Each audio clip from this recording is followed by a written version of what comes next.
aujourd'hui, je vous retrouve pour une vidéo dans mon jardin, mon jardinage d'été, parce que ça y est, c'est l'été officiellement. Aujourd'hui, donc déjà dimanche là, c'est officiellement l'été. Et dans le jardin, il va y avoir quelques petites choses qui vont changer et qu'il vaut mieux savoir pour avoir un jardin qui survit aux grosses chaleurs surtout. Donc là, j'espère que vous vous portez bien avec les grosses chaleurs qui sont sur la France en ce moment. J'aime bien ça malgré tout, je préfère ça parce que je suis dans le Grand Est. Alors moi je préfère toujours ça à 19 degrés et de la pluie, hein, forcément, mais il faut, non seulement le corps doit s'adapter, mais on doit adapter ses gestes au jardin, c'est important. Et je pense qu'avec voilà, l'expérience, je commence à savoir pas mal de choses sur comment gérer mes plantes, que je ne savais pas du tout avant mes plantes il y a longtemps, mais il y a une dizaine d'années, mes plantes elles grillaient, puis c'était fini, c'était compliqué, ou alors j'arrosais beaucoup trop, ou pas assez quoi. Donc en fait là je vais déjà vous montrer pas l'arrosage, mais le paillage qui est très très important. Le paillage vraiment c'est vital et je le comprends de plus en plus. Je ne paille pas tout dans mon jardin par manque de temps, par fainéantise je pense hein, aussi, mais je manque quand même pas mal de temps. Bon, je rappelle, j'ai quand même 3 enfants, un chien, un chat. Bon, je m'en rajouterai sûrement encore un poisson rouge peut-être. Mais bon, voilà, disons que j'ai quand même, bon, tout le monde, je pense, manque un peu de temps pour se consacrer entièrement au paillage du jardin. Surtout quand on a énormément de fleurs comme moi. Alors, je privilégie, donc déjà dans cette vidéo, je privilégie le coin qui est forcément le plus exposé. Celui qui est en plein soleil quasiment tout le temps. Donc de mon côté sud-ouest, et j'ai aussi le coin des dahlias, mais les dahlias supportent mieux la chaleur. Les dahlias quand même ont avec les tubercules du coup qui contiennent de l'eau, les dahlias souvent supportent mieux la chaleur que certaines fleurs, certaines petites fleurs, n'en parlons pas parce que souvent plus la fleur est petite forcément, moins elle résiste. Mais là bon, on va faire déjà le côté là, je vais vous montrer comment je paille et avec quoi, parce que ça c'est important aussi, hein. C'est-à-dire que la qualité, ce que vous mettez comme paillage va influencer aussi la nature de votre sol. Donc là, ça va jouer quand même un gros rôle. Ensuite, qu'est-ce que je vais vous montrer? Donc, je vous montre ce que je fais en ce moment. Là, ce qui est important, comme on m'a demandé aussi, je vous montre comment je taille mes rosiers. Là, c'est important, c'est technique. Pour avoir le plus rapidement possible, en espérant, parce qu'avec la très très forte chaleur, il faut savoir que c'est comme avec le froid, les plantes se mettent en pause, elles s'économisent. Donc elles vont pas, s'il fait 40, elles vont pas facilement en tout cas faire des fleurs, sauf la lavande, les fleurs comme ça qui sont mes sauges, les plantes qui sont spéciales, enfin pas spéciales mais qui sont plus résistantes à la sécheresse, oui. Mais par exemple les rosiers vont plutôt se mettre en économie. Donc voilà. Du coup je vous montre comment je taille et où est-ce qu'il faut tailler précisément pour ne pas avoir de problème et espérer, on espère toujours avoir des fleurs, hein, avoir le plus de fleurs possible, tout ça, voilà. Donc je vous montre comment je fais. Et voilà, donc là en ce moment, je vous déconseille de planter quelque chose. Peut-être sauf si vous êtes en Bretagne, je ne sais pas quel temps il fait là-bas, mais peut-être que là ça va, mais quand il fait très très chaud, vaut mieux éviter. Et évidemment, je dis ça alors que moi, j'ai déjà fait largement le contraire et ça a très bien fonctionné. Mais il faut savoir, les premiers rosiers David Austin que j'ai eu, justement, comme j'étais arrivée dans la maison, que il y avait plein de choses à faire, enfin le temps a fait que j'ai commencé à planter en plein mois d'août, l'année où il faisait 40. Et du coup, ces rosiers-là sont particulièrement résistants à la sécheresse parce qu'ils ont vécu dès le début des conditions extrêmes. Genre ils étaient plantés dans une terre qui était presque comme du sable, c'était l'horreur. Mais j'étais assidue avec eux, j'en prenais soin, je les arrosais beaucoup.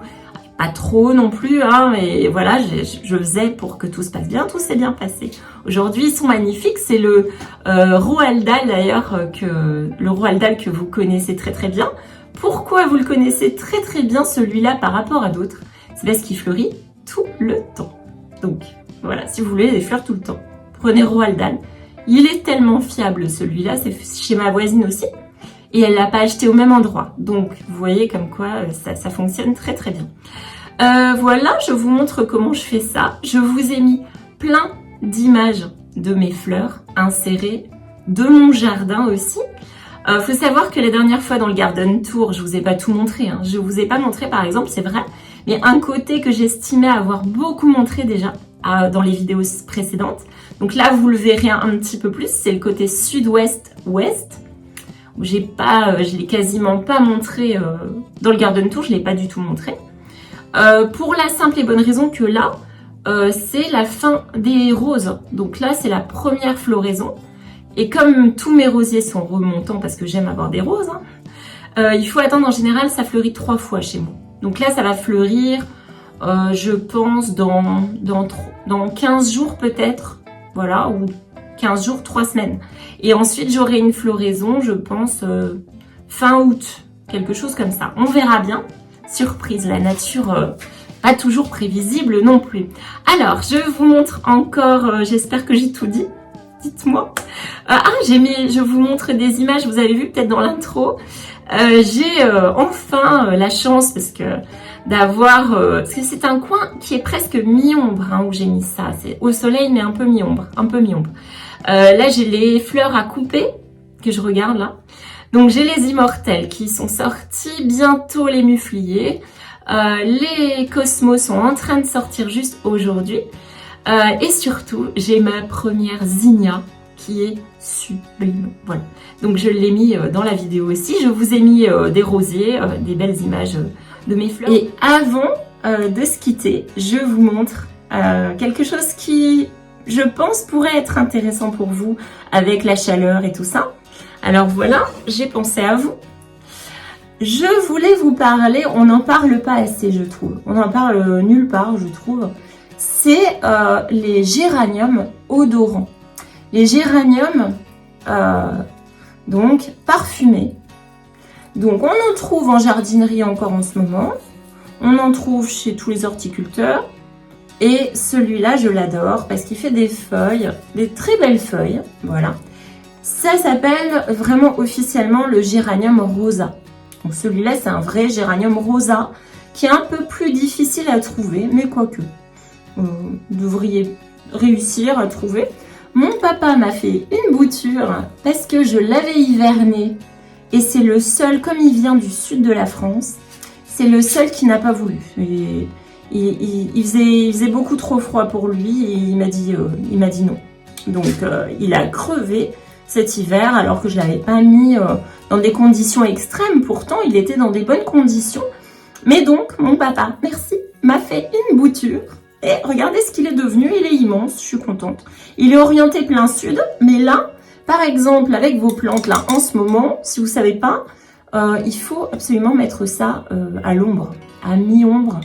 Parce que là, vous voyez, il commence à brûler au soleil. Donc là, même s'il vient du sud, il a besoin d'ombre. Voilà. Alors normalement, il fait des là, le pot commence à être trop petit. Il faut que je lui mette un petit peu d'engrais et je pense que là, il refera parce que normalement, il fait des petites fleurs roses qui sont très mignonnes, mais rien à voir avec les fleurs de géranium classiques. C'est des toutes petites fleurs. Donc c'est très joli. Et des géraniums odorants, il y en a plein qui existent. Il y en a qui sentent l'eucalyptus. Et il y a des feuillages différents. Il y en a d'autres avec des feuillages très intéressants aussi. Et ça, pour vous dire, en ce moment, Si chez vous, par exemple, il y a beaucoup de moustiques, que vous avez, moi je le mets, là il était à l'entrée, avec mon balcon, il était à l'entrée de la porte-fenêtre, stratégiquement, pour éviter que les moustiques rentrent, ça marche très bien. Parce que ça diffuse au soleil vraiment les huiles essentielles là, et les moustiques n'aiment pas. Alors il y en a qui sentent, la plupart du temps, ça sent la citronnelle, mais la rose, j'aime beaucoup quand même. Hein. Oh, j'adore. Santé, ça sent trop bon. Et je suis un peu fan. Voilà, j'adore ça quoi. Oh, et mes parents dans le sud, ils en ont un. Ils en ont un énorme, magnifique. Oh. Ici, je pourrais pas avoir ça parce qu'en fait, il l'hiverne pas, il le laisse dehors. Et dehors, comme les températures en hiver sont pas très basses, mais il survit. Alors qu'ici, il survit pas. Même à l'intérieur. Même à l'intérieur, dans le garage, il n'a pas survécu. Et bon, voilà. Donc là, je suis vraiment hyper contente avec celui-là. Voilà. Donc, problème de moustiques, solution hyper naturelle, je trouve quand même. Et alors après, je sais qu'il y a des possibilités de faire des cosmétiques naturels avec ça. Parce que vraiment, oh là là, ça sent extrêmement bon. Enfin, moi, j'adore l'odeur, personnellement. Voilà. Beaucoup plus que la citronnelle. La citronnelle, ça rappelle des mauvais souvenirs de pchit l'été. Là, ça sent pas très bon, je trouve. Mais bon, voilà. Donc, j'espère que ça vous a plu, ça. Ça vous sera utile, surtout. Voilà. Bon, je vous laisse. Je vous fais des gros bisous. N'hésitez pas à liker, à partager et à me mettre un commentaire si ça vous a plu. Et à très très bientôt. Ciao, ciao! Je vous retrouve dans mon jardin. Voilà, on va commencer le jardinage. Mais d'abord, les premières fleurs d'été qui sont magnifiques. Celles-ci qui résistent un peu à la chaleur. Alors là, voilà, là je passe le coupe-bordure. Mais il faut savoir que c'était il y a une semaine, avant justement les grosses chaleurs. Là, je le fais pour avoir un côté un peu plus net, car comme j'ai un jardin un peu foufou à l'anglaise, du coup c'est bien de temps en temps de passer le coupe-bordure. Et je vous montre mes jardinières d'été qu'on a faites ensemble. Et voilà ce qu'elles deviennent, elles évoluent très très bien. Elles débordent maintenant, elles sont très belles et je les apprécie beaucoup. Je les garde jusqu'à l'automne, ça tient très très bien. Presque, en fait, jusqu'à faire mes jardinières automne-hiver. Et là, voilà, ça donne un petit côté plus net à mon jardin qui en a besoin vu que je ne suis pas justement... c'est pas très carré chez moi, alors là, ça fait un petit peu plus ressortir les fleurs. Mais alors, pour préserver la fraîcheur, voilà. Donc là, je préparais la canicule déjà, les grosses chaleurs annoncées. Donc là, j'ai trouvé, je crois, le meilleur paillage, la tonte de mon gazon. Comme ça a zéro coût, c'est très écologique et en plus, ça va nourrir le sol en même temps. Donc je récupère la tonte du gazon. Je n'en avais pas beaucoup, alors j'ai pas pu tout faire avec. Mais l'année prochaine, je saurai que je ferai avec tout, je garderai toutes mes tontes. Voilà, de printemps surtout, parce qu'après l'été, c'est vrai que ça pousse plus. S'il n'y a pas d'eau, le gazon, je l'entretiens pas pour qu'il reste vert. Pas du tout, je l'arrose pas. J'arrose jamais d'ailleurs le gazon qui reste entre les fleurs. Ah, je vous montre aussi, là je vous montre un petit peu, donc là c'est vraiment en ce moment, les fleurs, comment elles sont vraiment maintenant. Il y a 3 jours. Là, les fleurs sont vraiment sorties. Là, je vous ai montré mon pot. Le pot qu'on a fait aussi ensemble. Et là, vous voyez, je paille, je mets une bonne couche. Et je suis allée vérifier ce matin mes plantes qui ont été paillées, donc principalement les rosiers. Et la terre est mouillée alors que j'ai arrosé il y a 2 jours. Et pourtant, on a 32, aujourd'hui 34 degrés, quelque chose comme ça. Donc, c'est que ça fonctionne, ça fait une grosse différence, vous allez voir. Ça économise vraiment beaucoup d'eau. Surtout si votre sol est griffé auparavant. Voilà, donc ça c'est très important. Donc là, je vous montre comment je taille les rosiers. Donc vous voyez, vous comptez 1, 2 feuilles et vous coupez. Pas beaucoup plus, parce que la taille, voilà, c'est spécifique. La taille d'été, la taille fin du printemps, début de l'été, et les autres suivantes, les 2 autres, à chaque fois après la floraison, du moins pour les rosiers remontants, c'est important de ne pas trop couper non plus. Disons que vous allez attendre, si vous coupez beaucoup, vous allez attendre quand même plus longtemps pour que ça revienne. Alors voilà, je vous ai fait un petit, ce que je préfère au monde, mes petits pollinisateurs que je filme, que je prends en photo. J'adore, c'est vraiment quelque chose que j'adore observer. Donc j'ai vraiment beaucoup d'images avec les petits bourdons, abeilles et compagnie. Voilà, donc là par exemple, je coupe juste parce que là c'est Roald Dahl. Donc Roald Dahl, il fleurit tout le temps. Alors pour l'instant, je fais pas vraiment la taille, j'attends encore un petit peu, tout petit peu, il faut s'adapter. Hein. À chaque rosier, c'est différent. Hein. Chaque rosier a quand même une manière de réagir à la taille qui est spéciale. Hein. Il y a des généralités, mais quand même, donc là, vous avez bien compris, vous coupez, vous comptez à partir du haut, c'est important, hein. À partir du haut, vous coupez vous comptez une feuille, 2 feuilles, et vous coupez au-dessus, tout juste au-dessus d'une feuille. Et dans le sens, vous orientez vers l'extérieur du rosier. Pour que la nouvelle pousse, vous allez voir, là je vais vous montrer une nouvelle pousse. Voilà, il faut un bon sécateur désinfecté. Désinfecté à l'alcool 70. Et les petites pousses doivent être dirigées vers l'extérieur. Donc, là je vous montre mes œufs chers que j'adore. J'adore ces feuilles nervurées. Et mes petits hydrangea paniculata, ceux-là c'est une version plus petite que l'autre qui n'est pas encore sorti, parce que j'en ai un beaucoup plus grand. Et voilà, donc là je vous montre encore, là j'ai Folie de Bagatelle, qui celui-là par exemple est plus fin, plus fragile, et il supporte une taille, donc on le sent en fait, il est plus fin, il est plus... Donc je le coupe peu en fait, je le ratiboise pas, comme il y a des rosiers méillants par exemple qui sont très costauds, on le sent, les tiges sont très fortes, tout ça, ceux-là, je les coupe beaucoup plus parce qu'ils poussent très très haut, ils reviennent toujours très très haut. Ça c'est un rosier grimpant. Alors, j'ai déjà fait une vidéo sur comment les tailler parce que c'est vraiment très spécifique, très particulier. Et là, en fait, vraiment, moi, je me contente de couper vraiment les premières fleurs fanées, au-dessus d'une feuille. Je cherche pas, je raccourcis pas beaucoup, je cherche pas à raccourcir beaucoup. Donc, je compte 1, 2 feuilles. En général, je compte. Mais c'est pas la même chose, ça pousse pas de la même manière.